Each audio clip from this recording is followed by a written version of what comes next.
গাধাকে সৃষ্টি করার পর তাকে বলা হলো সকাল থেকে সন্ধ্যা পর্যন্ত তাকে ক্লান্তিহীন পরিশ্রম করতে হবে,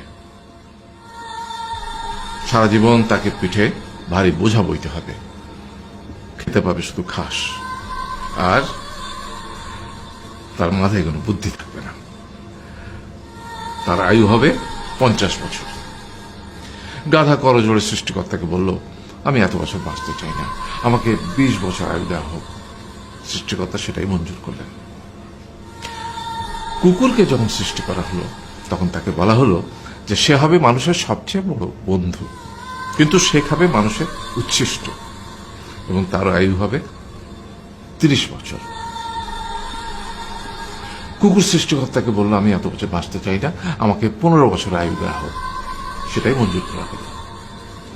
এরপর বানরকে বলা হলো, তুমি শুধু গাছের এ ডাল থেকে ও ডালে ঝুল খাবে এবং নানান রকম ফন্দি ফিকির করে মানুষকে আনন্দ দিবে, তোমার আয়ু হবে 20 বছর।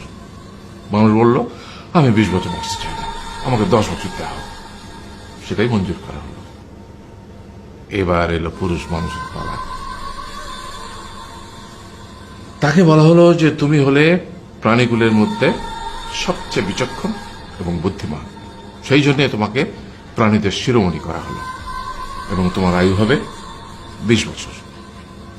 তখন পুরুষ মানুষ বলল, করজোড়ে বলল সৃষ্টিকর্তাকে যে 20 বছর আয়ু অত্যন্ত কম, হে প্রভু, আমাকে ওই গাধার সে যে 30 বছর আয়ু চায়নি সেটা আমাকে দেয়া হোক, ওই যে কুকুর 15 বছর ফিরিয়ে দিয়েছিল সেটাও আমাকে দেয়া হোক, আর যে বানর 10 বছর নেয়নি সেটা আমাকে দেয়া হোক।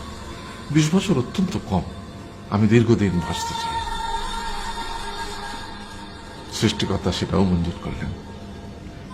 তারপর কি হলো?